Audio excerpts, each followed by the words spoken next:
Muy buenos días a todas las personas que nos acompañan el día de hoy. Mi nombre es José Fredman Mendoza Ibarra, coordinador del Instituto de Estudios Políticos de aquí de nuestra Casa de Estudios, la Universidad de Monterrey, y los estaré acompañando en esta conferencia que con mucho gusto estamos celebrando el día de hoy, aquí en nuestro muy bello campus y muy bonito teatro. Este evento es organizado por el Instituto de Estudios Políticos de la Facultad de Derecho y Ciencias Sociales de la UDEM y es un honor contar con la presencia de nuestro invitado Jorge Castañeda, ex canciller mexicano. Ex canciller, muchas gracias por aceptar la invitación. Bienvenido. Agradecemos también la presencia de nuestro rector, Mario Páez, de nuestros consejeros, vicerrectores, directivos de la Universidad de Monterrey, profesores, colaboradores, estudiantes, amigos de nuestra Casa de Estudios. Un especial saludo y agradecimiento también al vicefiscal Luis Enrique Orozco, que nos acompaña el día de hoy. Sean todos ustedes bienvenidos y me voy a permitir hacer una muy breve leer la semblanza del doctor Jorge Castañeda. Él fue secretario de Relaciones Exteriores de México y buscó ser candidato independiente a la presidencia de la República. Ha sido profesor en la Universidad Nacional Autónoma de México y en la Universidad de Nueva York y también fue catedrático en Sciences Po de París. Es articulista de revistas como Nexos y del diario El Universal, así como analista y comentarista en diversos programas de radio y televisión. Castañeda ha escrito más de 20 libros, entre ellos La Utopía Desarmada, La Herencia, Un Futuro para México, con Héctor Aguilar Camín, El Narco, La Guerra Fallida, con Rubén Aguilar, Amarres Perros, Estados Unidos, En la Intimidad y en la Distancia, y su más reciente libro es Las Dos Izquierdas, Lo que nunca se contó de la izquierda mexicana, con Joel Ortega. Muchas gracias nuevamente, doctor, por acompañarnos. Y ahora me permito presentar al doctor Agustín Basabe, gran amigo de esta universidad, fundador del Instituto de Estudios Políticos y ahora director honorario del mismo, y el día de hoy pues será el moderador en este encuentro. El doctor Basabe es politólogo, es doctor en Ciencia Política por la Universidad de Oxford y ha ocupado importantes posiciones en el ámbito académico y político. Destaca también como autor de varios libros y ha sido 2 veces diputado federal por Nuevo León, embajador de México en Irlanda y presidente nacional del PRD. Escribe su columna El Cajón del Filoneísmo todos los lunes en el diario de Milenio y analiza pues, el entorno político a nivel nacional y a nivel internacional. Y además es egresado del bachillerato de la Universidad de Monterrey. Muchas gracias, doctor Basabe, por estar aquí con nosotros.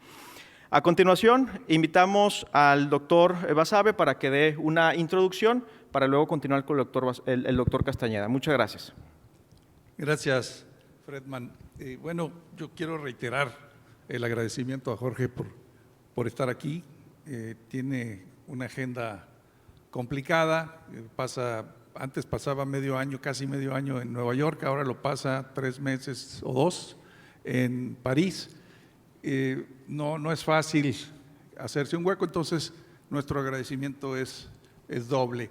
Y solo agrego a lo dicho por Fredman en la semblanza de Jorge algo que se dice poco sobre él y que me parece muy relevante, más incluso que su obra académica o intelectual. Jorge es un impulsor, ha sido un impulsor importante de la transición democrática mexicana. Primero, con la fundación del Grupo San Ángel, algunos de ustedes recordarán aquel grupo, otros lo habrán leído, lo que hizo el Grupo San Ángel en aquellos aciagos tiempos de 1994, el Annus Horribilis de México, y también como artífice, yo diría, del voto útil y de la alternancia en el año 2000, cuando por primera vez perdió el PRI la presidencia de la República, llegó un presidente de otro partido, él tuvo un papel fundamental ahí, y luego con la creación, el impulso a las candidaturas independientes. Son para mí 3 datos fundamentales, muy importantes, que destacan el papel tan destacado que ha tenido Jorge como impulsor de la transición democrática mexicana. Pero bueno, entremos en materia. Jorge, el tema es Trump, el tema es Donald Trump como presidente de Estados Unidos, ¿qué impacto ha tenido y tendrá en el mundo y en México? Y yo te propongo empezar por el mundo. Hay quienes ya vaticinan tanto apocalípticamente que se acabó el libre comercio, que se acabó la era de la cooperación internacional, que va a venir un tiempo de proteccionismo, que los países se van a volver a cerrar, en fin, que va a haber una reversa irreversible, valga la redundancia, de todo lo que se ha logrado en los últimos años en el mundo. A mí me parece un tanto exagerado. Yo creo que no le va a alcanzar el tiempo, pero además pienso que no tiene un proyecto claro. Es un hombre de impulsos, cortoplacista, táctico, no estratégico, y no tiene claro qué es lo que quiere. De hecho, no sabe qué es lo que quiere, creo yo. Y por lo tanto, lo que está haciendo, que sí es dañino para el libre comercio y es dañino para la cooperación internacional, no creo que vaya a arraigar al grado que vamos a vivir un mundo totalmente diferente. ¿Estás de acuerdo con eso, Jorge? Pues mira, Agustín, yo creo que más bien estoy de acuerdo contigo, pero quisiera desarrollar algunos de estos puntos, pero antes que nada agradecerle a la Universidad de Monterrey, al instituto y a ti, al rector, por haberme invitado y por darme la oportunidad de ver a muchas caras conocidas de amigos, antiguo colega del gabinete, mi amigo Reyes, un gustazo, y de estar nuevamente aquí. A ver, yo creo que son dos temas distintos y no tienen puntos de encuentro, pero no necesariamente son exactamente lo mismo. En materia de comercio internacional, yo creo que Trump sí tiene una estrategia, es de las pocas convicciones que tiene y que han sido duraderas. Él es alguien que cree en el proteccionismo en el sentido de mantener empleos industriales, manufactureros, etcétera, dentro de Estados Unidos y de utilizar el instrumento de los aranceles con ese propósito. Y esto se remonta por lo menos a una famosa entrevista que dio en los años 90. Algunos de ustedes, los que tienen mi edad o más, los más jóvenes, no recordarán una revista que tenía entrevistas muy interesantes, por eso se leía mucho, se llamaba Playboy. Digo, solo se compraba y se veía por las entrevistas, obviamente, pero esta es creo que del 94. Entonces ahí sí tiene una visión. Él tiene una visión que además corresponde a los deseos, los anhelos de muchos de sus votantes, de devolverle a Estados Unidos el empleo industrial, por dar un ejemplo, automotriz, de $30, $35 la hora, con prestaciones, con seguro médico, con una jubilación muy digna, en comunidades muy prósperas de clase media. Eso sí lo tiene y yo creo que está tratando, lo que va a fracasar, pero está tratando ahí con cierta estrategia y cierta convicción de traer de nuevo esos empleos. Y esto lo está haciendo, lo vemos muy claramente, por ejemplo, en los 2 o 3, según acuerdos comerciales que ya ha anunciado, uno con Japón, uno con la Unión Europea y en menor medida con el Reino Unido, donde además de pactar un arancel determinado y que se mantiene y que efectivamente es un golpe al libre comercio, aunque no existe tratado entre estos países,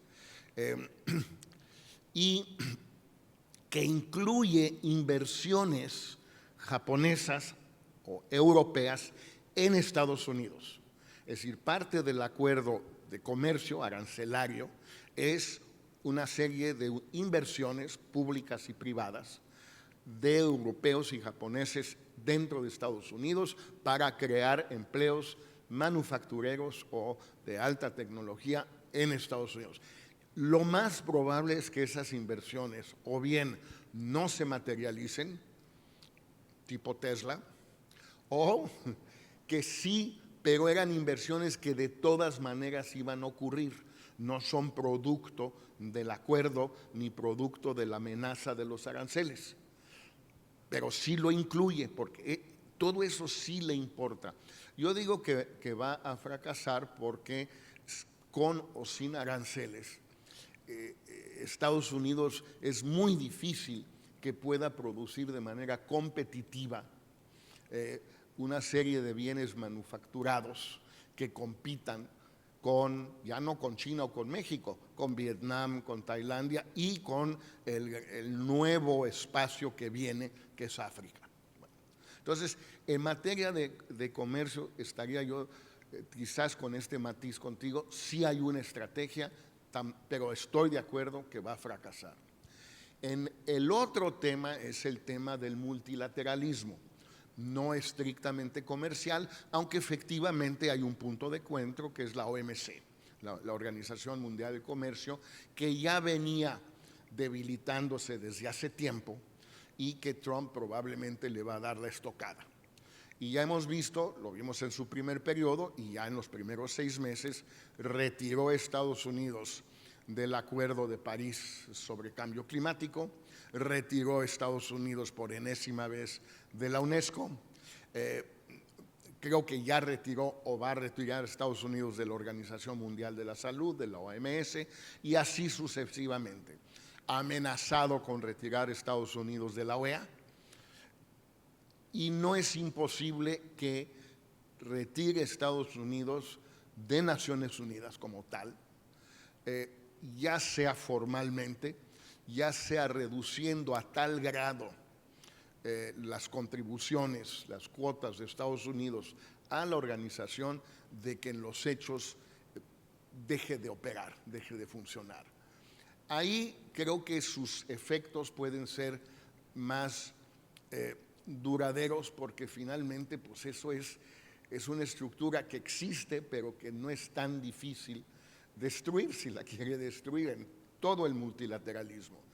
Y eso sí es un problema para el mundo, porque en algunos casos la institución va a desaparecer, una de ellas, la que sea, pero en muchos otros casos lo que está sucediendo ya, concluyo por ahora aquí, es que el vacío que está dejando Estados Unidos lo está ocupando China.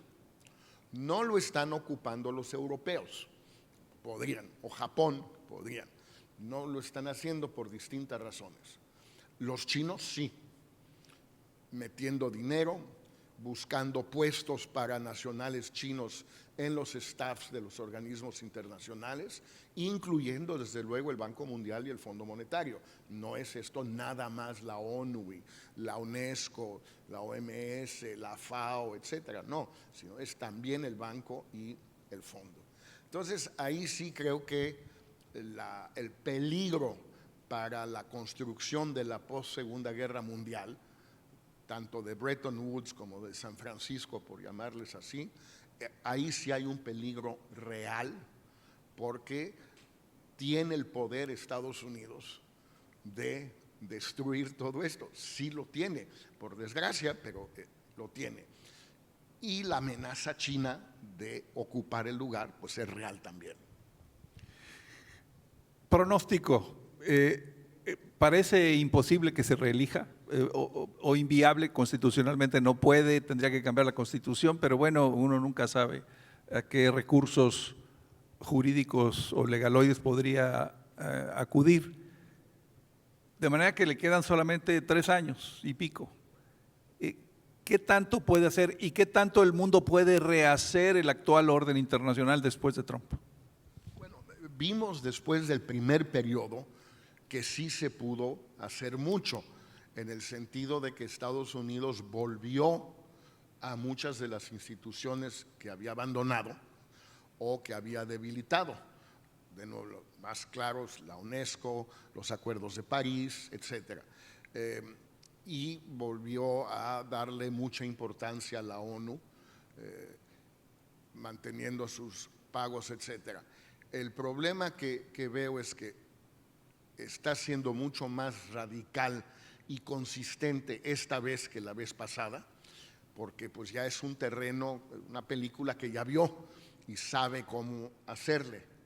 Y en segundo lugar, porque pues existe la posibilidad, nada imposible de excluir de que, aunque él no se reelija, logre la elección de un sucesor, que por ahora él dice que es Vance, el vicepresidente. Puede cambiar de opinión o Vance puede no lograr la candidatura, pero que sea un republicano trumpista y que siga por ese mismo camino,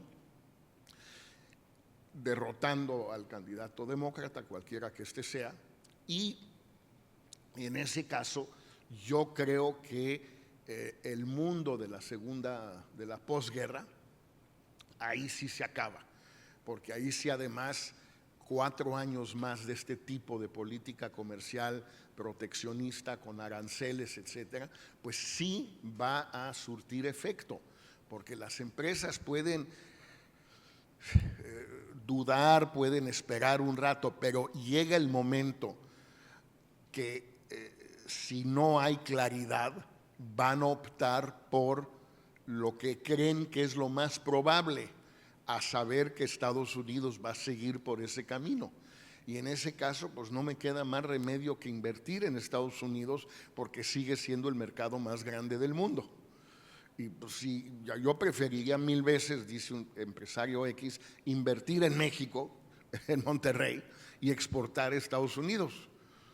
Pero si no me van a dejar, y pasan 2 años, y pasan 4 años, y pasan 6 años, pues no me queda más remedio que invertir dentro de Estados Unidos, si ese es el único mercado que hay. Vale la pena recordar, Agustín, tú y yo lo sabemos, y muchos de nuestros amigos seguramente también. Digo, al final del día lo que está haciendo Trump es lo que hicieron países como México y Brasil en toda la posguerra, o incluso antes de la posguerra, de la guerra, en lo que se llamó la industrialización vía sustitución de importaciones, con aranceles o barreras no arancelarias tan elevadas y tan rigurosas, que si tú querías, si la Ford quería vender coches en México, tenía que ensamblarlos por lo menos en México. La primera planta de la Ford en México se inauguró en 1924, si no me equivoco, hace más de un siglo. Pues digo, ellos están haciendo lo mismo, no es tan distinto. Lo que pasa es que no sabemos qué sucede cuando es un país tan rico y tan grande que intenta eso. Ya tocaste el tema de México, que es al que quiero aludir ahora. La relación bilateral de México y Estados Unidos siempre ha sido tremendamente difícil para nosotros. Creo que con Trump lo es muchísimo más. Y por eso quiero ser cuidadoso a la hora de juzgar lo que está haciendo y ha hecho el gobierno mexicano actual, es decir, de la presidenta Sheinbaum. Mi impresión es que está haciendo un buen papel en términos formales. La forma la está manejando bien. No cometió el error de ir a Mar-a-Lago, por ejemplo, como sí lo hizo Trudeau, de ir a besar el anillo. No ha sido, digamos, ha mantenido cierto cuidado a la hora de las declaraciones, de no parecer sumisa, en fin. Eso lo ha manejado bien, creo yo. Pero en el fondo, mi pregunta va hacia el fondo. ¿Cómo evalúas el trabajo de México, no solo en la Cancillería, sino en la Secretaría de Economía también, en esta relación bilateral durante estos 8 meses que lleva el gobierno actual? En primer lugar, diría que es un momento, estos 6 meses, el momento más difícil en la relación entre México y Estados Unidos que yo recuerde, es decir, por lo menos desde principios de los años 70. Tal vez en los años 50, la Guerra Fría, tal vez cuando la expropiación petrolera en 38 fue más difícil, pero yo no recuerdo ningún momento en que haya sido tan complicado. O sea, si uno ve la cantidad de temas conflictivos, de litigios que hay hoy, que están vigentes, pendientes hoy mismo, pues nunca habíamos visto tantos al mismo tiempo. Tenemos desde luego el tema comercial propiamente dicho, es decir, los aranceles. Pero junto con los aranceles llamados del fentanilo, etcétera, tenemos el tema de la revisión o renegociación del TEMEC. Pero junto a esos dos tenemos el tema, que también es de comercio, del jitomate y del ganado, porque finalmente son exportadores mexicanos que no están pudiendo exportar. Entonces, ese es el tema comercial con sus litigios o conflictos. Luego tenemos el del agua, que los afecta en alguna medida aquí a ustedes. El agua del Río Bravo y el agua del Colorado y de Tijuana, que los dos son de agua del mismo tratado, pero también se ha envenenado mucho. Luego tenemos el de la aviación, que el Departamento de Transporte de Estados Unidos ya metió una queja y la posibilidad de una sanción a México por competencia desleal al obligar a todas las empresas de carga a irse a Santa Lucía, a la IFA, y también de un acuerdo aparentemente ilegal entre Aeroméxico y Delta.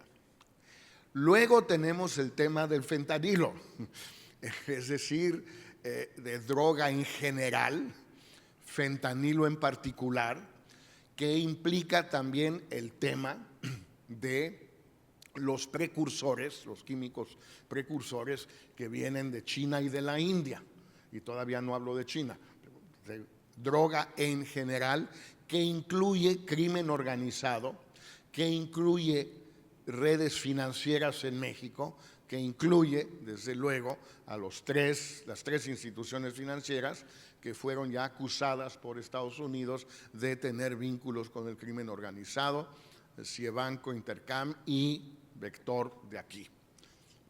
Esa es la parte droga y seguridad, etcétera.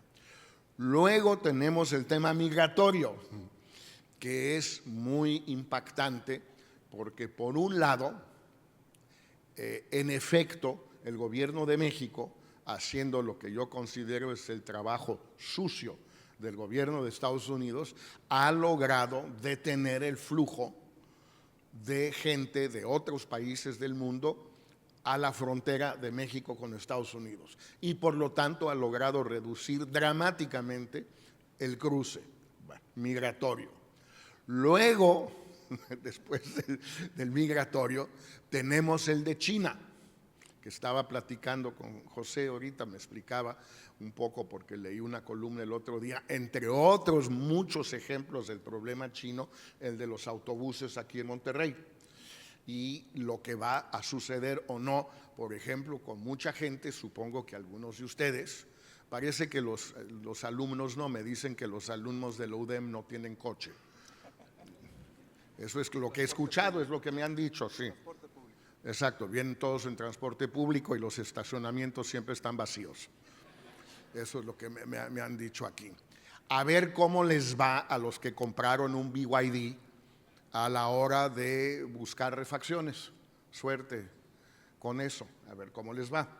Porque efectivamente Estados Unidos está presionando al gobierno de Sheinbaum, no solo para que no permita la inversión de una planta de BYD, que ya dijo Estados Unidos que no, y Sheinbaum que no, sino que tampoco se vendan coches chinos y en particular BYD en México, y una de las maneras de que no se vendan es que no haya refacciones, porque ahorita fueron muchos ingenuos que sí compraron autobuses y coches chinos sin refacciones, pero ya después pues va a ser muy difícil. Y todo eso es solo parte del problema chino, porque el problema chino tiene que ver con comercio, tiene que ver con los precursores y la droga, tiene que ver con posiciones chinas en las Naciones Unidas, que son cada día más conflictivas con Estados Unidos. Es decir, tiene que ver con la ubicación de México en la rivalidad entre China y Estados Unidos. Ubicación comercial, esa es una, pero también ubicación geopolítica. Bueno, todo esto para decir primero que la agenda está más complicada que nunca. Está en China. ¿Cómo lo está haciendo Claudia? Yo creo que ningún gobierno de México hubiera podido hacer gran cosa. Es decir, En cuanto al fondo, no la forma, que no es insignificante, pero finalmente es la forma. Cuanto al fondo, nuestra vulnerabilidad es tal que prácticamente no queda más remedio que ceder en todo. Podemos ceder antes o ceder después. Podemos ceder a cambio de algunas cosas o a cambio de nada. Podemos disimular qué tanto estamos cediendo o que sea muy evidente. Pero al final del día, la vulnerabilidad mexicana ante Estados Unidos hoy, primero por razones históricas, geográficas, económicas, y segundo por el estado en el que dejó López Obrador al país, en vista de todo eso, pues sí, estás obligado a ceder casi en todo. ¿Cómo, digamos, cómo evaluar si lo ha hecho bien o mal en función del fondo?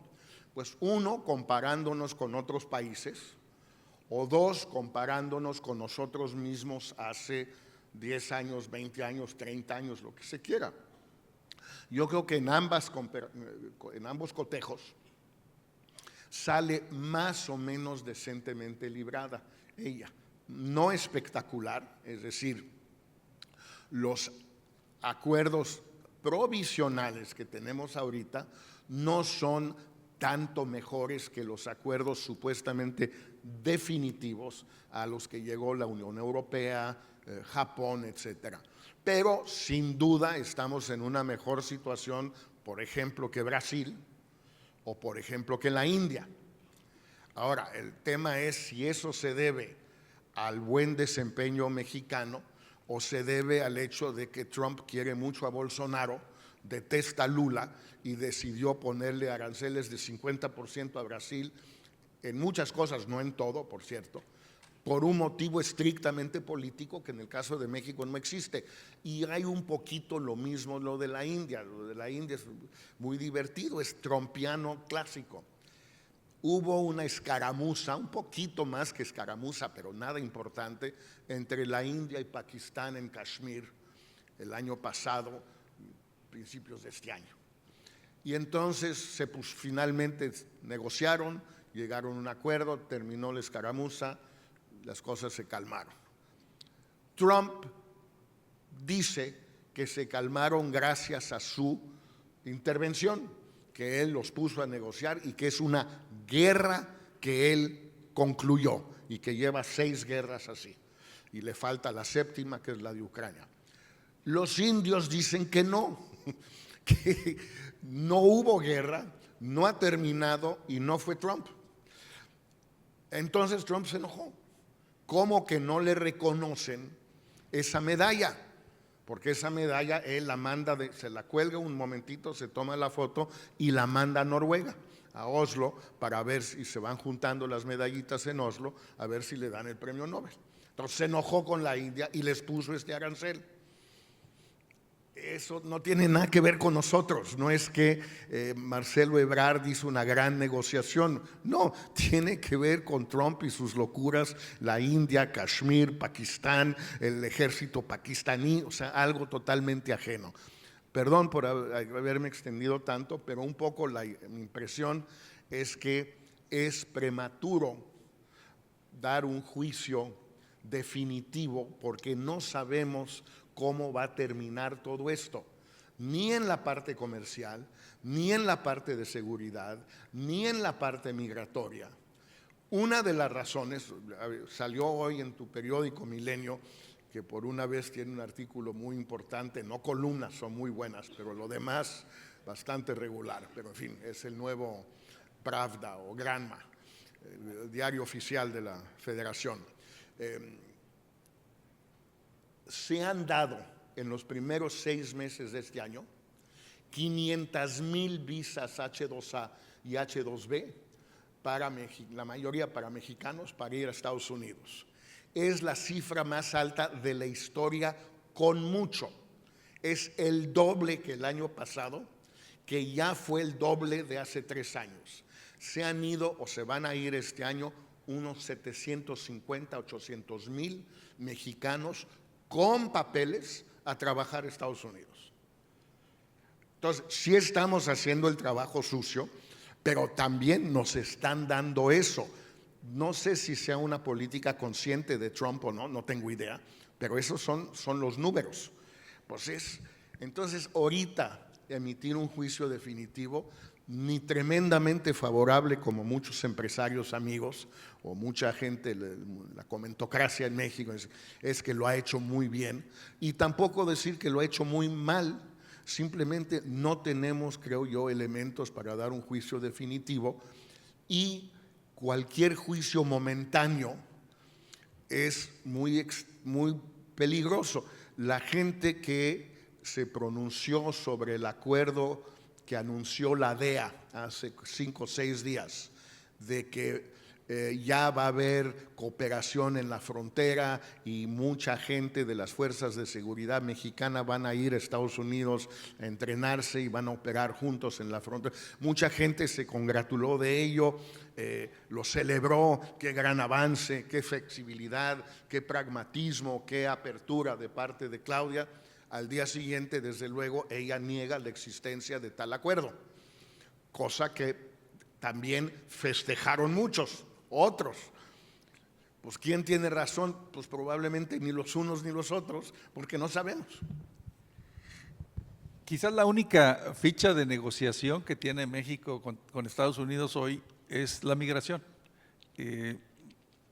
Es así, creo yo, es una palanca importante, porque a Estados Unidos y particularmente a Trump le afectaría mucho que México aflojara los controles migratorios y dejara pasar más gente hacia Estados Unidos.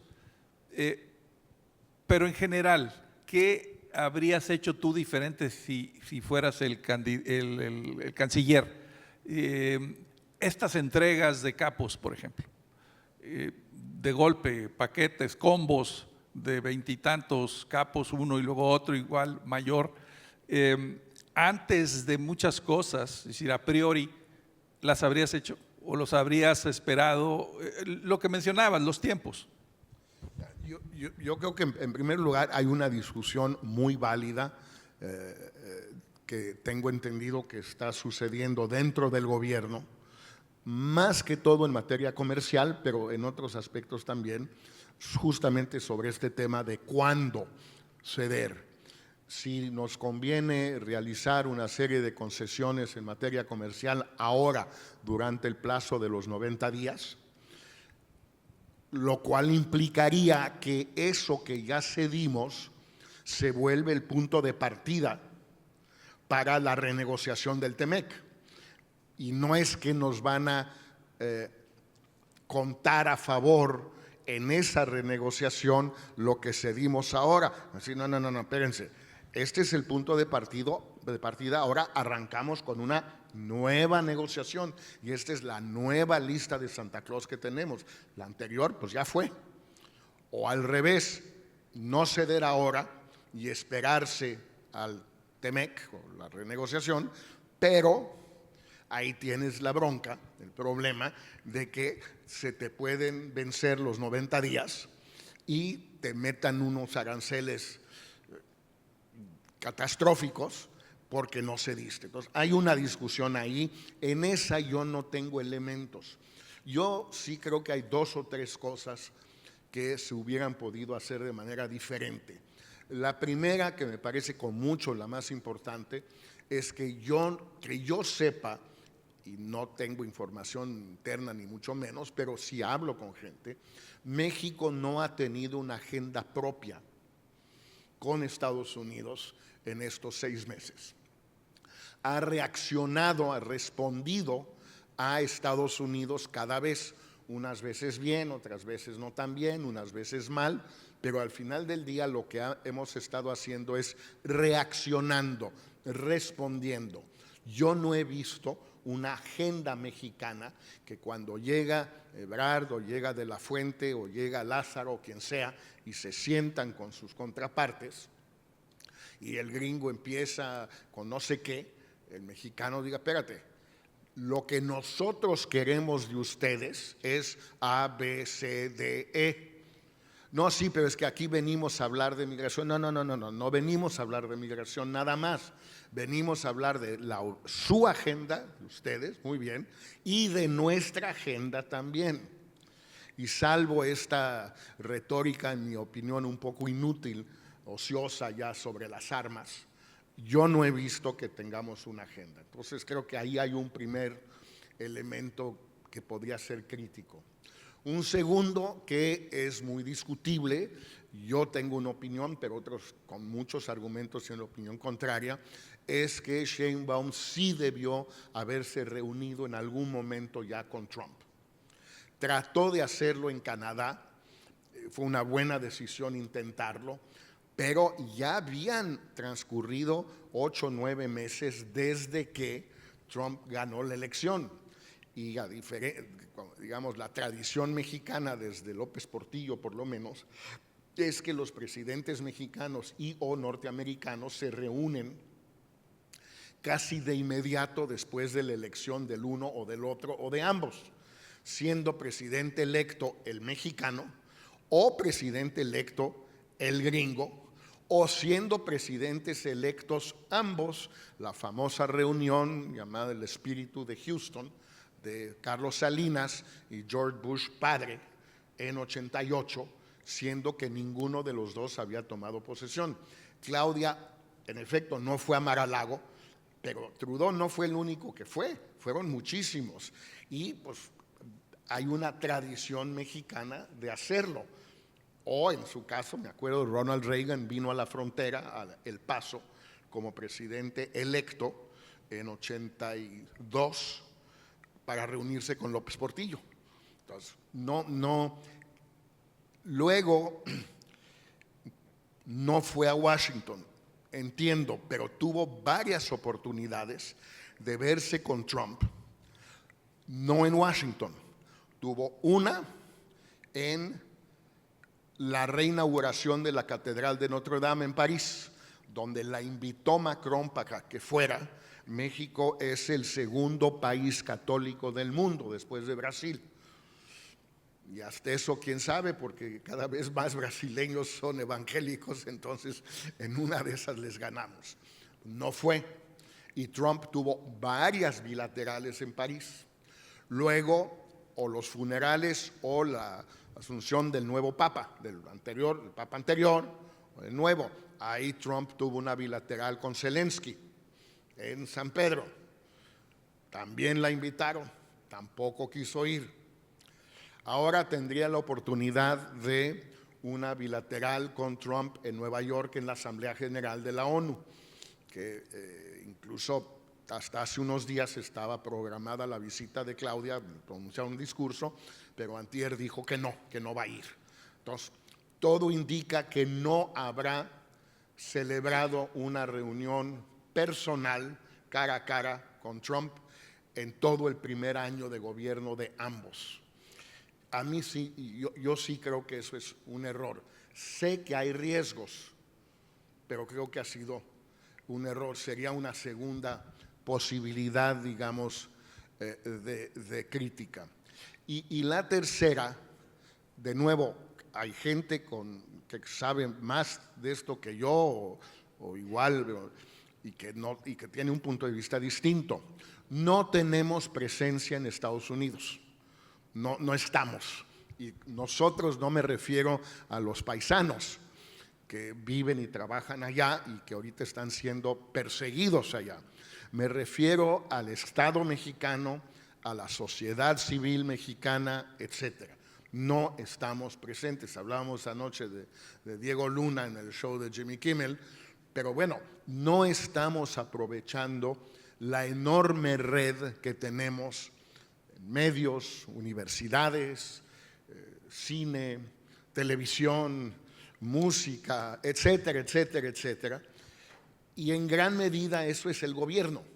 Es decir, no todo es el gobierno, pero si el gobierno no toma la delantera, no toma la iniciativa, no es fácil que otros hagan algo.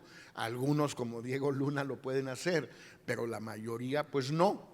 Nuestros cónsules, los 50 y pico de cónsules, algunos nuevos, otros no, con algunas excepciones, no van a los medios locales, no van a la universidad local, no van a todos los grupos de esta sociedad gringa tan extraña, descrita así desde Tocqueville, los Rotarios, los Kiwanis, los Lions, bueno, son una infinidad de organizaciones, no van nuestros cónsules. Nuestro embajador no sale en la televisión de Estados Unidos ni en defensa propia, no va. Y hasta donde tengo entendido no es necesariamente por él, son las instrucciones de México de no ir a dar la batalla. Es cierto que si vas y das la batalla te pueden responder y no están ni mancos ni cojos. Pues sí, bueno, yo creo que esa es una tercera cosa donde yo pienso que se habría podido actuar diferente, Agustín. Yo creo que el gran espacio desperdiciado es el soft power, ¿no? México sí tiene ese poder suave o poder blando que puede esgrimir allá, ¿no? Lo de Diego Luna, las participaciones en organizaciones sociales de Estados Unidos, la televisión, la radio, los podcasts, etcétera. Y en lo de la reunión, estoy de acuerdo contigo, desperdició muchas oportunidades. Yo sí creo que hizo bien en no ir a Mar-a-Lago y en no haber ido todavía, y ahí creo que no lo debe hacer, a Washington, pero sí debió, lo de Canadá era ideal, pero antes ya había desperdiciado dos, la del Vaticano y la de París. Y ahí sí es un error, creo yo. Tema final, porque ya nos queda poco tiempo, el de la violencia, el del crimen organizado. Reitero mi pregunta anterior, ¿habrías entregado a todos los capos antes, como ya se hizo? Y dos, ¿qué tanto crees que Estados Unidos, lo platicamos en corto tú y yo, pero me gustaría que lo comentaras aquí, ¿qué tanto podemos esperar, puede esperar México como ofensiva de Trump en el tema del crimen organizado y particularmente de la protección de políticos corruptos al crimen organizado? Primero, yo no creo que vaya a invadirnos, ni creo que vaya a disparar misiles crucero a los laboratorios en Culiacán o en Monterrey, donde dicen que se han desplazado muchos. No creo que eso vaya a suceder.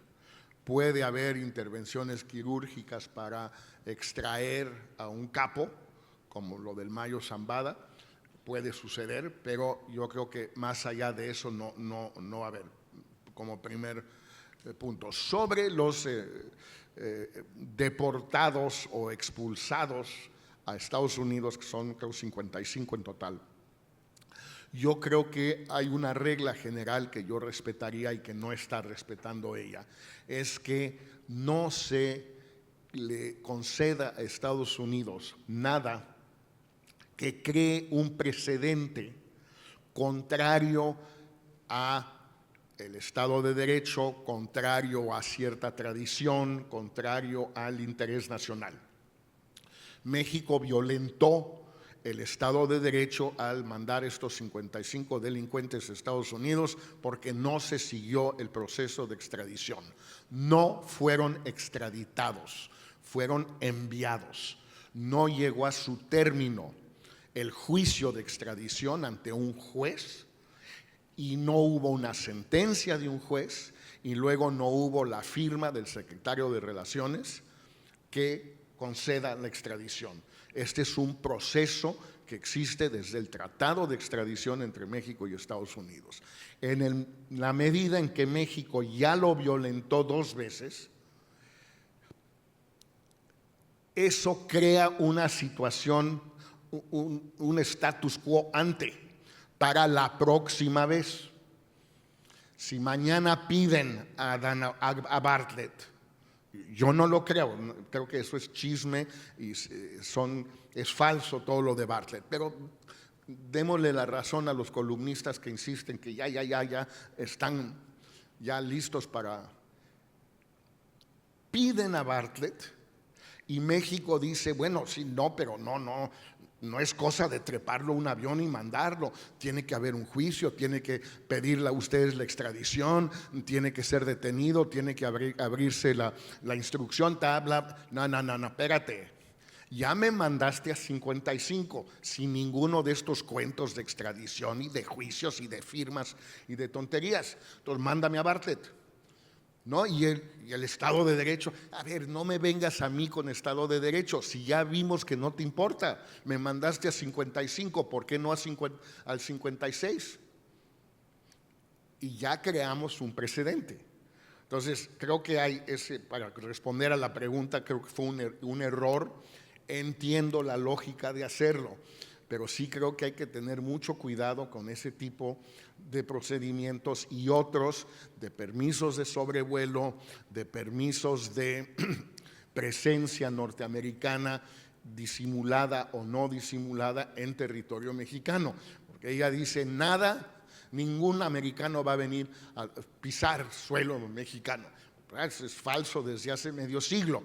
Hay un centenar de agentes de la DEA en México desde los años 70. Es falso. No van uniformados, no, pero sí portan armas. Probablemente hubo gente de otras fuerzas norteamericanas en la Marina Mexicana durante el sexenio de Calderón. Americanos de origen mexicano que hablan español y que parecen mexicanos. No es algo que se comenta mucho, no está confirmado. Todo eso yo creo que hay que tener mucho cuidado porque se convierte en un punto de partida para la siguiente presión o negociación, y eso lo hemos visto a lo largo de todos los años. Sobre el tema de los narcopolíticos, etcétera, yo sigo pensando que no hay una lista. Es decir, una lista del gobierno de los Estados Unidos. Puede haber listas del actual jefe de la DEA, de un grupo de HSI, incluso de los militares, etcétera. Pero que esa lista haya circulado entre todas las agencias de Washington y haya ido subiendo poco a poco, depurándose, etcétera, hasta llegar a la Casa Blanca, y ya en la Casa Blanca haya sido revisada por todos los escalones que hay en la Casa Blanca y haya llegado a nivel de Trump y él haya palomeado, yo digo que esa lista no existe y que la embajada en México no la tiene y no hay tal. Y tampoco creo que Trump se vaya a meter a pedir la cabeza de uno u otro de los supuestos narcopolíticos, ni Bartlett, ni Adán Augusto, ni ninguno de ellos, creo yo. Ahora, eso no significa que agencias como la DEA, que tienen agenda propia, que tienen resentimientos propios ya de decenios, no filtren, no actúen en función de esa agenda propia. Y la DEA, como lo vimos en el caso de Cienfuegos, sí es capaz de actuar por su cuenta. Luego lo corrigió Trump, pero pues digo, el oso no fue menor. Yo no creo que vayan a ir sobre ellos. Y por ejemplo, colegas y amigos míos muy queridos, y colegas que saben más de esto que yo, escriben o dicen, bueno, Claudia va a usar la presión de Estados Unidos para deshacerse de Adán Augusto y de Monreal y de no sé quién y de no sé cuántos para ya consumar su deslinde con López Obrador, pero sin que sea ella, sino que sea por presión de Estados Unidos, que le viene como anillo al dedo, etcétera, etcétera, etcétera. Yo creo que eso es wishful thinking, creo que no va a suceder. No se van a meter los gringos de esa manera tan quirúrgica, tan específica, sin descontar, insisto, filtraciones o agendas propias de una agencia u otra. Muy bien, tenemos tiempo para una sesión de preguntas y respuestas. Fredman, ¿sí? Adelante. Muchas gracias por este diálogo, este intercambio de ideas, que atendiendo a que aquí habemos muchos que estudiamos ciencia política y relaciones internacionales, pues es un gustazo poder estar viendo dialogar, viendo conversar a dos politólogos, a dos personas que fueron, como bien lo dijo el doctor Basabe, pues artífices en gran medida de la transición hacia la democracia en este país y que, bueno, vivieron esos años de la alternancia en México. Y bueno, también aprovecho para hacer un anuncio que me parece interesante, que a partir de ahora es un nuevo comienzo para los eventos del Instituto de Estudios Políticos, porque a partir de ahora van a ser denominados, nuestra identidad van a ser conversatorios por la democracia. Entonces es un gusto poder dar este anuncio aquí delante de todos los grandes amigos, amigas, estudiantes y gente que es muy apreciada por parte del Instituto de Estudios Políticos, y gracias muy especialmente al doctor Arturo Azuara, quien es nuestro decano y que ha hecho posible también todos estos eventos y esta nueva ruta que vamos a seguir.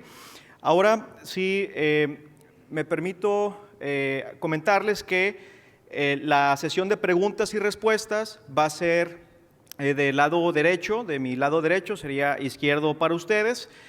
Solamente será cuestión de que acudan al lado del escenario para que puedan hacer sus preguntas. Les pedimos por favor que nos digan su nombre, que nos digan si son estudiantes, de qué carrera son, de qué semestre son, si son externos, también de dónde nos visitan, y les rogamos que sean preguntas concretas, breves, para que pueda responder el doctor Castañeda. Muchas gracias.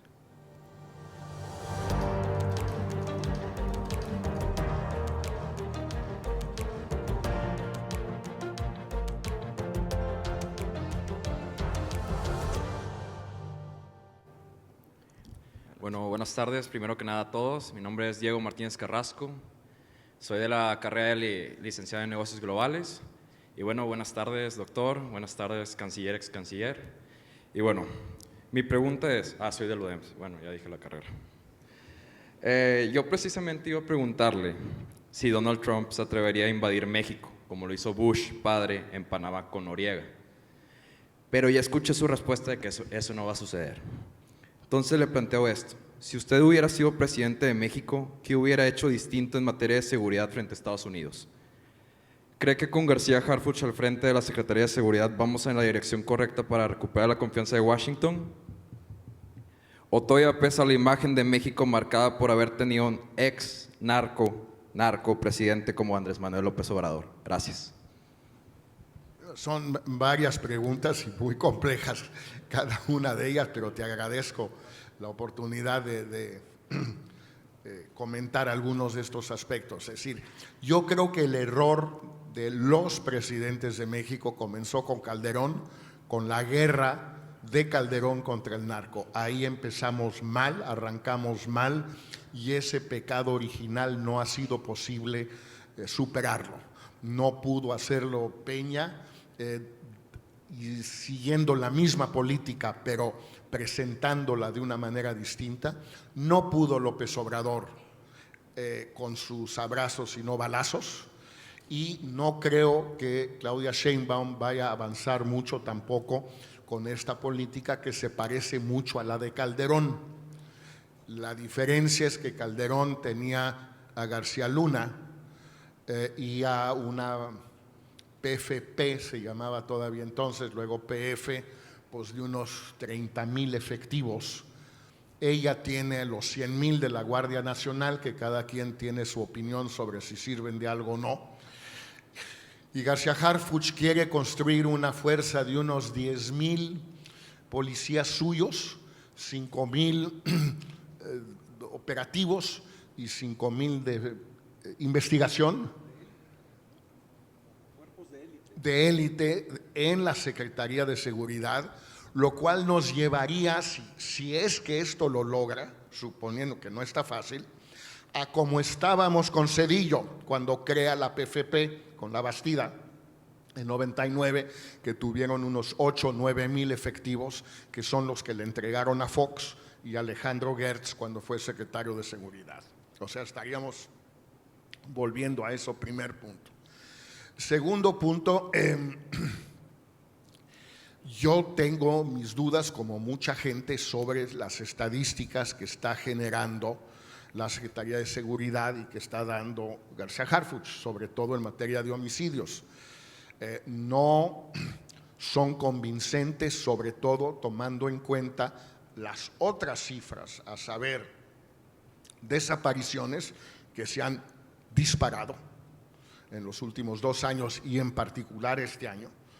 Y 2, las muertes de origen o de causa no determinada, que es un eufemismo mexicano fantástico. Es como, o sea, ya hay muchos de esos. Creo que Puch el otro día en Milenio, o no sé, alguien hizo una lista de los eufemismos de este gobierno que son buenísimos. Pero muertes de causa no determinada, o sea, pues sí, pues a menos de que les haya dado un infarto, pues alguien los mató, punto. Entonces, si sumas todo eso, yo no estoy tan seguro de que haya menos violencia. También sabemos que si al atacar a los cárteles frontalmente se genera más violencia, se puede debilitar al crimen organizado, pero no necesariamente reducir la violencia. O puedes debilitarlos, pero no necesariamente vas a disminuir la violencia tampoco. Yo tengo mis dudas de que esto vaya a prosperar porque, insisto, se parece mucho a lo de Calderón, incluyendo el aplauso constante de Estados Unidos y de muchos sectores en México a García Harfuch, que se parece muchísimo a los aplausos gringos y de otros a García Luna hace 15 años, y ya sabemos cómo acabó eso, ¿no? Gracias. Muchas gracias. Adelante con la siguiente pregunta. Nombre, carrera y la pregunta, por favor. ¿Qué tal? Buenas tardes. Primero agradecer a todos por su tiempo. Mi nombre es Alejandro Ramírez, soy estudiante de la licenciatura de Economía de 7º semestre y mi pregunta va relacionada con la renovación del TEMEC.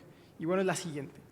¿Qué cree usted que está realmente en juego para México en la revisión del TEMEC? Ya se nos ha dado una prórroga y estamos próximos a que ambos partes se junten para esta renegociación. ¿Y qué es lo que está realmente en juego para México? ¿Proteger sectores productivos específicos? ¿Fortalecer la integración regional? ¿O inclusive está la planeación de redefinir la relación entre Estados Unidos y Canadá? ¿Y cómo también nos podemos anticipar ante esta renegociación? Muchas gracias. Es también una muy buena pregunta y, insisto, al igual que la anterior, hay gente mucho más calificada que yo en estos asuntos. No soy un experto en comercio internacional y en las renegociaciones o negociaciones del NAFTA, del TEMEC y ahora del que viene. Va a haber por lo menos 3 aspectos muy complicados que vienen del lado de Estados Unidos. El primero va a ser el incumplimiento por México del TEMEC. Lo primero que van a poner sobre la mesa ellos es: en todos estos aspectos ustedes no han cumplido y ahora tienen que cumplir. Y hay muchos, unos más válidos que otros, y eso no quiere decir que ellos hayan cumplido con todo. Por ejemplo, hubo un fallo de un panel sobre las reglas de origen de la industria automotriz, perdió Estados Unidos y simplemente no han hecho caso. Ok, pero eso ellos no lo van a plantear. Lo que ellos van a plantear es: ustedes no han cumplido en todo esto. Ese es un primer aspecto muy complicado para nosotros. Segundo, se le puede llamar como sea, pero más allá de cambios menores, lo que resulte va a tener que ser enviado de nuevo al Congreso americano para su aprobación, y en particular a la Cámara de Representantes, donde Trump hoy tiene una mayoría de 3 apenas, pero donde hay una veintena de republicanos que no van a votar a favor. Entonces va a necesitar votos demócratas y por lo tanto va a haber una negociación, al igual que en el 18, con el Partido Demócrata. Y ahí se pueden volver muy complicadas las cosas ambientales y laborales de nuevo. Es un segundo aspecto. Y el tercero y estoy hablando solo de lo que Estados Unidos va a pedir. El tercero es que Estados Unidos va a decir, a ver, el origen del NAFTA en la reunión de Houston que mencionaba y luego en la negociación de 92 y 3 fue como crear condiciones para aumentar la inversión americana en México, para crear empleos en México, para que México se volviera un país más próspero, etcétera, etcétera, etcétera, más estable, de clase media, sin migración, etcétera, todo el cuento del NAFTA de Carlos Salinas, que Agustín y yo vivimos de cerca. Bueno, independientemente de si eso era realista o no, esa fue la intención. La intención ahorita de Estados Unidos no es esa. No les importa, perdón, un carajo si hay un México más próspero o menos próspero. No quieren inversión americana en México, quieren inversión americana en Estados Unidos y hasta quieren inversión mexicana en Estados Unidos. Entonces, no van a plantearnos condiciones para alentar, etcétera, la inversión de Estados Unidos en México. Van a crear condiciones para alentar el regreso de las inversiones que ya están y la no salida o la no llegada de inversiones nuevas. Entonces, con esas tres, pues ya creo que se puede formar uno una idea de lo complicado que va a ser esa negociación. Muchas gracias. Muchas gracias, doctor. Adelante con la siguiente pregunta.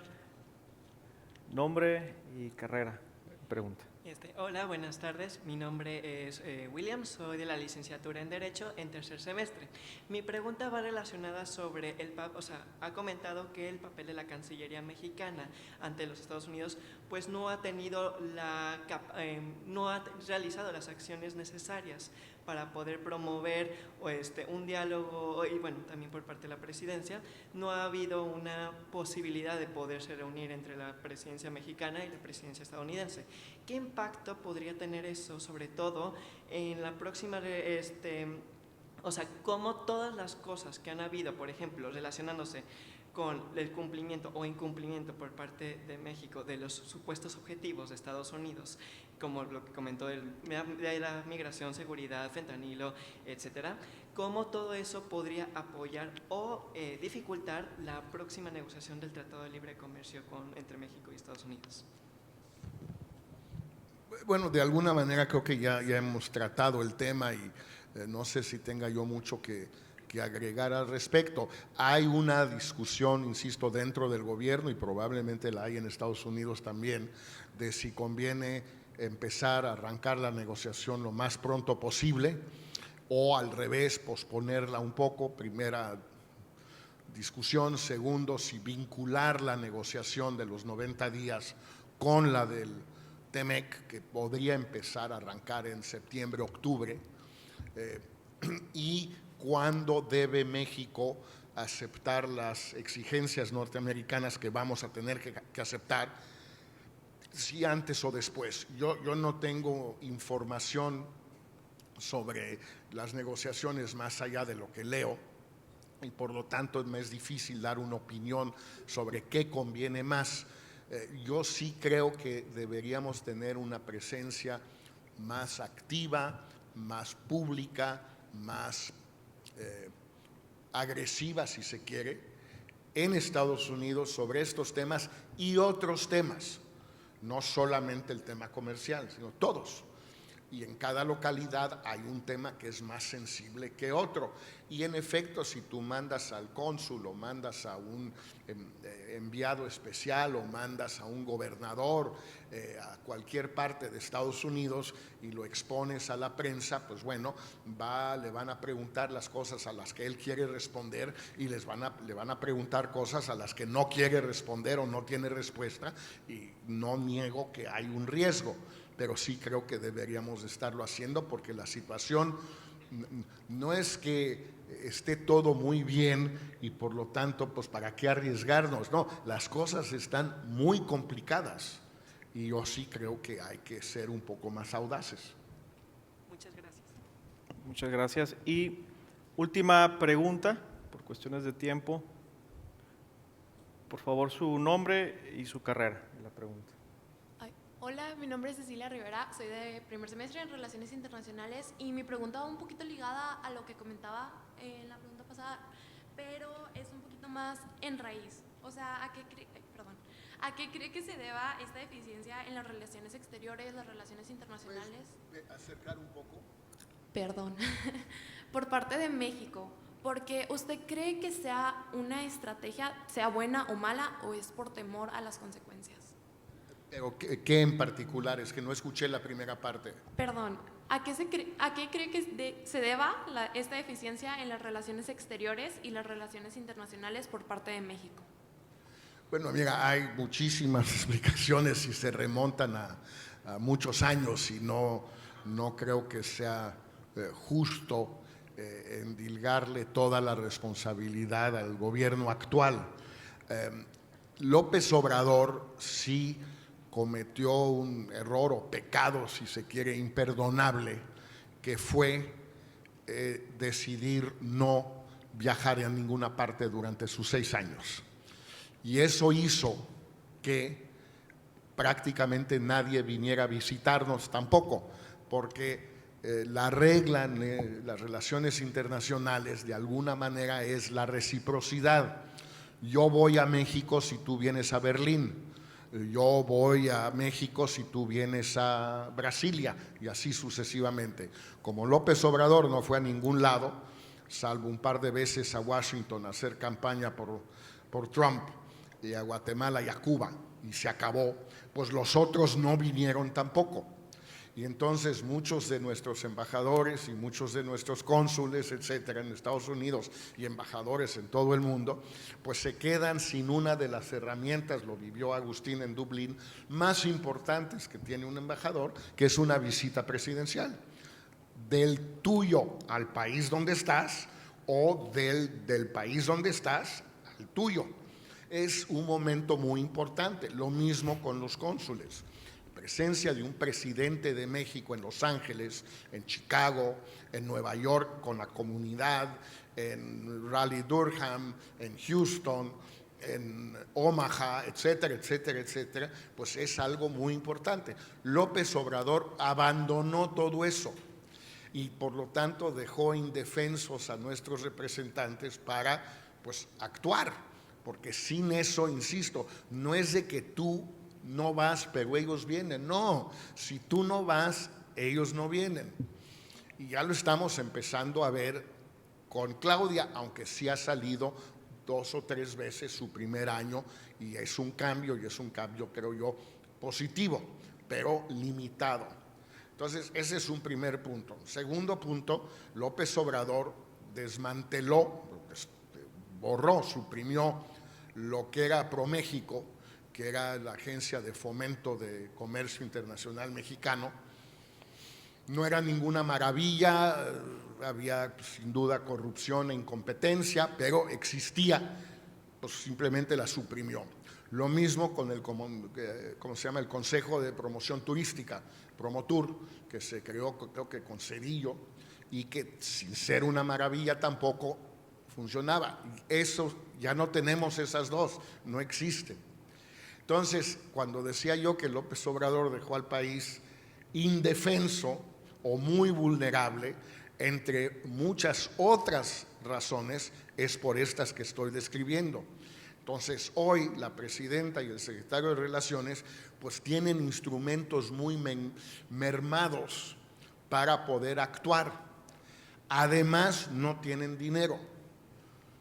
Además, no hay, digamos, un espíritu de cuerpo, porque pues hay gente que está muy a disgusto en el servicio exterior, o bien porque llevan muchos años en la misma adscripción y ya están hartos, o bien porque tienen que pagar cosas de su bolsillo, o bien porque sienten que no hay movilidad porque han nombrado a puros embajadores políticos.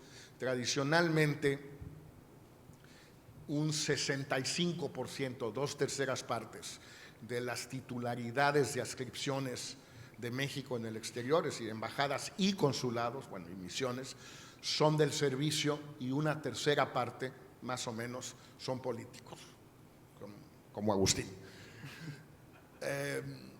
Ahora es 50-50, bueno, con López Obrador. Y Claudia no ha movido a nadie. Y de los pocos nuevos nombramientos que hay, también son políticos, pero en los hechos ha ratificado a todos los políticos de López Obrador. Entonces, eso desanima a mucha gente del servicio. Tú dices, a ver, si no me van a nombrar embajador en París, porque París siempre va a ser, mientras siga la 4T, para un político, pues ¿yo qué hago aquí? Yo entré al Matías Romero hace 30 años, dice alguien, no yo, no es mi caso, pero puede ser tu caso cuando acabes aquí, no sé si lo tengas pensado, pero yo entré al Matías Romero porque algún día quería ser embajadora en París. Pues si ya más o menos te están diciendo, oye, de París, olvídate, eso no va a suceder. Pues no sé, a lo mejor tú dices, igual yo quiero entrar, pero si ya llevas 25 años, crees que mereces ir a París, hablas francés y te salen con el cuento, que es muy divertido, de que a fulano o a mengana la nombran aquí o allá porque tiene familia ahí y pues quiere estar cerca de su familia.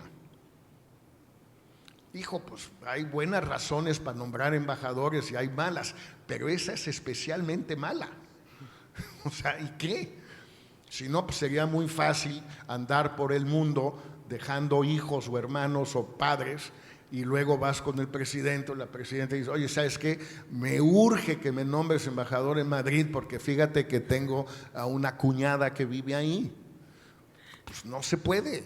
Si haces todo eso, dejas al país indefenso y eso es lo que estamos viendo. Sí, muchas gracias. Muchas gracias. Muchas gracias a todas las personas por su participación, especialmente a los estudiantes. Con esto damos por concluida la sección de preguntas y respuestas.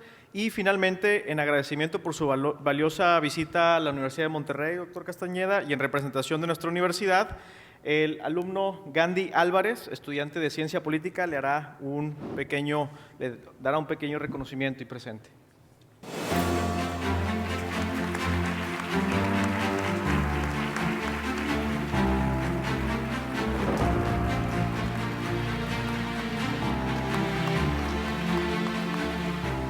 Este ejercicio ha sido sin duda un diálogo enriquecedor con nuestra comunidad universitaria. Agradecemos nuevamente la disposición de nuestros invitados y su apertura para asistir a este evento, así como a toda la audiencia que estuvo aquí. Muchas gracias nuevamente. Que tengan una excelente tarde.